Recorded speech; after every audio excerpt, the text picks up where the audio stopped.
Apple's latest Mac Studio with the new and swanky M1 Ultra chip is here. And you still cannot play Crysis on it. Unless, of course, you use Windows Boot Camp.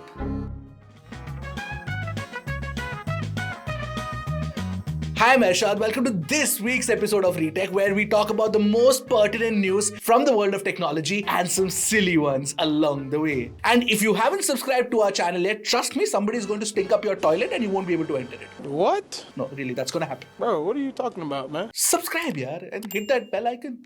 Jokes aside, none of the Apple leaksters could actually predict the existence of the M1 Ultra. Obviously, there were some chats and rumors around something similar existing, but nothing concrete came out of it. So essentially, with the use of something called as Ultra Fusion technology, Apple has managed to fuse two M1 Maxes together and create this ultra monster M1 Ultra chip. Now, this chip is available in configurations of up to 20-core CPU, 64-core GPU, and 128 GB of unified memory, plus 800 GBs per second of memory bandwidth. That's more numbers than my math deficient brain can comprehend. And the other thing that I cannot comprehend is the fact that the GPU setup is actually more powerful than the RTX 3090 and more power efficient too at the same time. And yet, Apple still doesn't have official support for many AAA titles. At some point, Apple has to start catering to gamers. Anyway, the power efficiency of this M1 Ultra chip allows Apple for it to be put inside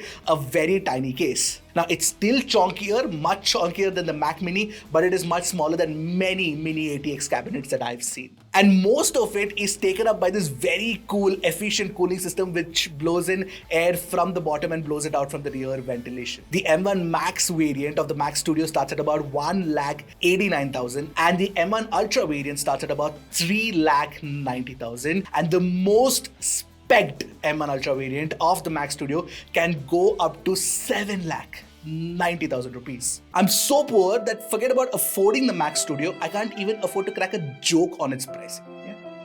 In news number 2, again, it's Apple, and Apple also announced many other products, including the new Studio display, which goes along with the Mac Studio, and of course, the new iPad Air, the Air 5th Gen. Now, this Studio display has an A13 Bionic chip inside it. Yup, a chip that is more powerful than the processor inside most Android phones today. Jokes apart, Apple uses the A13 Bionic to actually power the 6-speaker system along with the spatial audio support, and of course for, always on Hey Siri listening support, and of course for that, 12 megapixel webcam or, the iPhone-like camera that you get along with it with center stage support. Now, as for this 5K resolution Studio display, it can touch a max brightness of, 600 nits, which is not ideal for HDR content, which requires at least 1000 nits of brightness. And again, the Studio display is priced at a whopping 1,50,000 rupees. But a more palatable pricing is for the new iPad Air with M1 chip. It is available for about 55,000 rupees, but you get only 64 GB of internal storage in the base variant. Apple, my games that I download on the iPad Air will take up more space. 128 GB should have been minimum. Anyway, it's also available in a bunch of new colors. Talking about colors, the iPhone 13 and the iPhone 13 Pro in those new green shades look absolutely stunning, don't you think? And you know what? Apple's launch has also given us this week's WTF headline, and that is the price of the iPhone SE 2022 in India. It starts at rupees 43,900, which is 1,000 rupees more than the launch price of the iPhone SE 2020 variant. Now, obviously, along with this, you get the new A15 Bionic chip. It reuses the iPhone 8's design with the, bezels on the top and the bottom with a 4.7-inch, LCD display and the home button with Touch ID. This is a tried and tested design that a lot of people like, but in India, there seems to be a lot of haters for this product. Anyway, I don't know if Apple will manage to sell this a lot. I'm pretty certain that most people who are looking to buy the iPhone SE 2022 in India will probably end up buying the iPhone 12 mini or the iPhone 13 mini when it starts, going down in price. But there seems to be some good news around the iPhone SE 2022, and that seems to be the fact that, the battery life has been improved with the bigger battery, and apparently it can now last as long as the iPhone 12 mini, which actually wasn't great to begin with, but we'll take it for what it is worth because it's going to be better than the iPhone SE 2020 and apparently the iPhone 8 as well, but that's a really old phone now.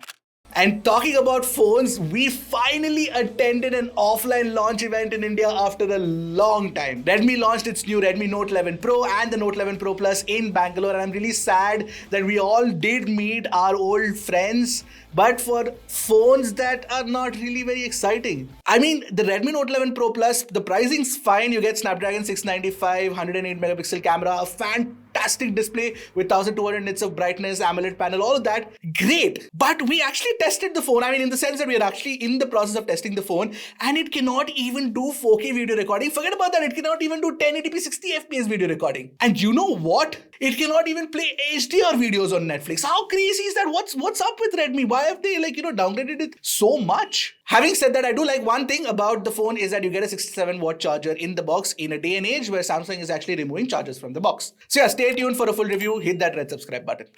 Now, if in a week Xiaomi decides to launch a phone, Realme is not going to stay behind, and they also ended up launching not one but two phones. There are 4 phones now in the Realme 9 series. So they launched the Realme 9 5G and the 9 SE Speed Edition 5G. Oh my god, the names. I really cannot keep up with it. Anyway, the 9 SE 5G seems to be the more interesting one with Snapdragon 778G and 144Hz refresh rate, IPS LCD panel, under Rs 20,000. This could be one for the gamers, the one that replaces the Poco X3. Stay tuned for it. Let me know if you guys want a review in the comment section below. I will not do it. On March 23, there's nothing important happening. Of course, it's my birthday, but nothing also has an event. It's going to be a good one for nothing, trust me, because it's a great man was born on this day. So nothing is going to be announcing its product roadmap for 2022. And we are expecting a phone, aren't we? Yes. Nothing. Don't disappoint us. We know Carl Pei was at MWC showing off the Nothing phone to a lot of people. We want to see it really soon. Alright, that's it for this week's episode of Retech. I hope you guys enjoyed it, and even if you didn't, it's okay. It's fine. Okay. I live with it. It's my birthday next week anyway. Goodbye. Tata. Keep tracking and stay safe.